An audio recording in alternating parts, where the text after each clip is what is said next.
Isang controversial na video ang kumakalat ngayon sa social media na kung saan makikita natin at mapapansin natin na ang bansang China ay nagtatanim ng mga metal.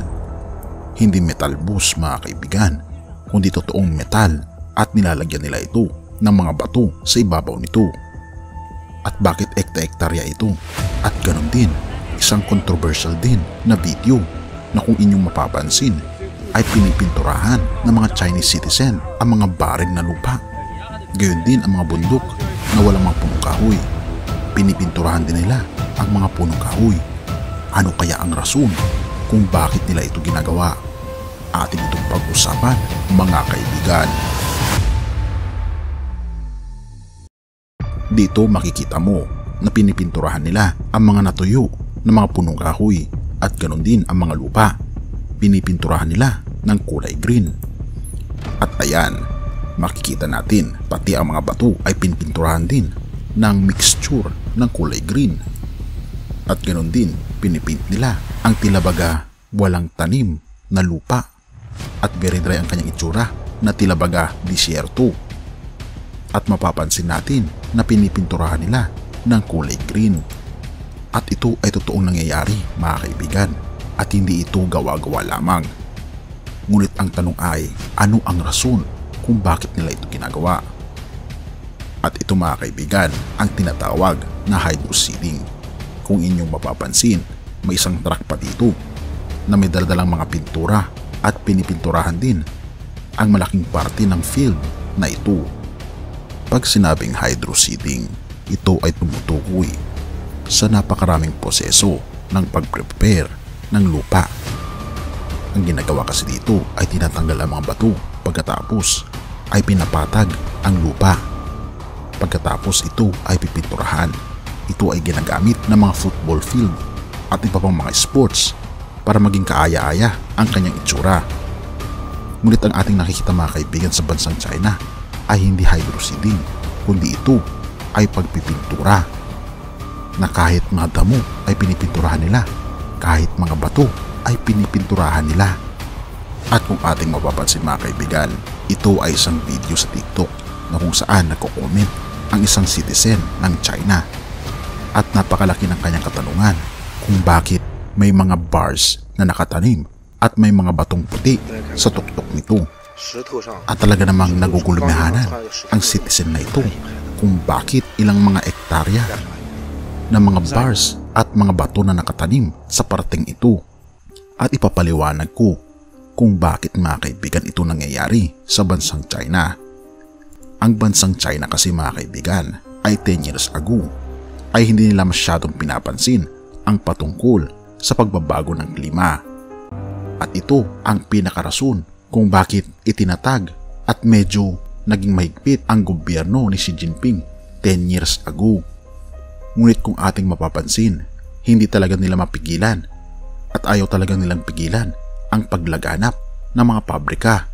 Dahil kung isa-shutdown nila ang mga pabrika, paano na lang ang ekonomiya ng China?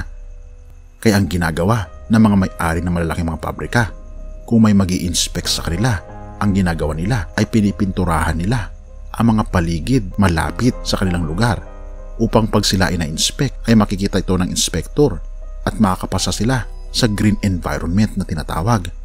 E paano naman ang mga bato na ito na naitanim sa napakaluwang na lupa? Dahil nagkakaroon ng aerial inspection ang gobyerno ng China, kanilang tinitignan kung marami ba ang mga pananim sa palibot ng mga pabrikang ito. Kaya naman ginagawa ito ng mga pabrika at ng mga mayayaman na mga tao, gayon din ng mga leaders ng mga lugar na ito. Sila ay nagsasanib pwersa upang sa ganoon hindi lang ma-shutdown ang kanilang pabrika. At mayroon pang nagdetect at nagche-check ng air pollution.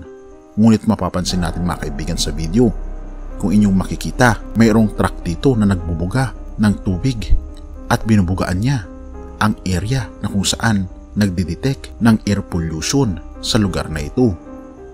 At malamang sa malamang ay madidetect nito na walang pollution at mababa ang emission sa area na ito.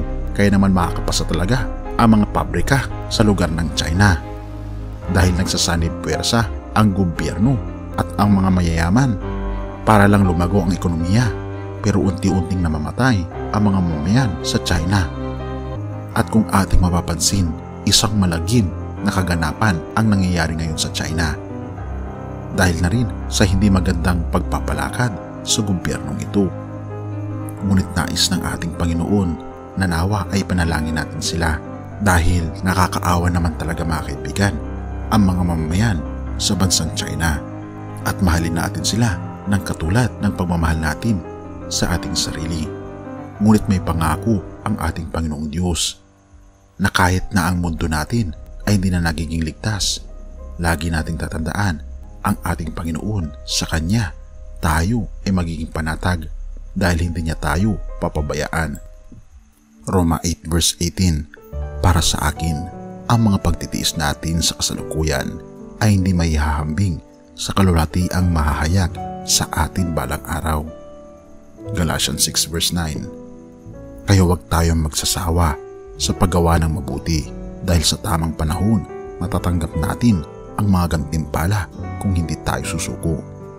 Tunay nga mga kaibigan na ang mga bagay na nangyayari sa atin ay kailangan nating bigyan ng pagtitiis. Habaan natin ang ating pasensya at hayaan natin na tayo ay manampalataya parati sa ating Panginoon sapagkat hindi niya tayo papabayaan. At mayroon siyang pangako na magkakaroon ng walang hanggang ginhawa pag tayo ay mananatiling tapat sa ating Panginoong Diyos. Purihin ang ating Panginoong Diyos at salamat kaibigan sa iyong panonood. Tayo manalangin. Ama naming banal makapangyarihan naming Diyos, salamat po dahil kayo po ang nag-aalaga po sa amin. Hindi na po maganda ang aming pong mundong kinakagalawan. Kaya naman, nawa, kayo po Panginoon ang tumulong sa amin na bigyan kami ng pag-asa na makita parati kung ano po ang mangyayari sa amin sa hinaharap. At inyo pong ipinangako basta kami Panginoon ay nagtitiis at nakakapit sa pananampalataya sa inyo, ay maganda at maginhawa ang kahinatnan nito sa hinaharap. Salamat Panginoon dahil hindi nyo kami pinapabayaan at nawa ay gabay nyo rin Panginoon ang mga kaibigan po namin sa China. At nawa Panginoon, tulungan kaming lahat at patawarin po kami sa lahat ng aming pagkukulang at pagkakasala sa pangalan ni Jesus. Amen.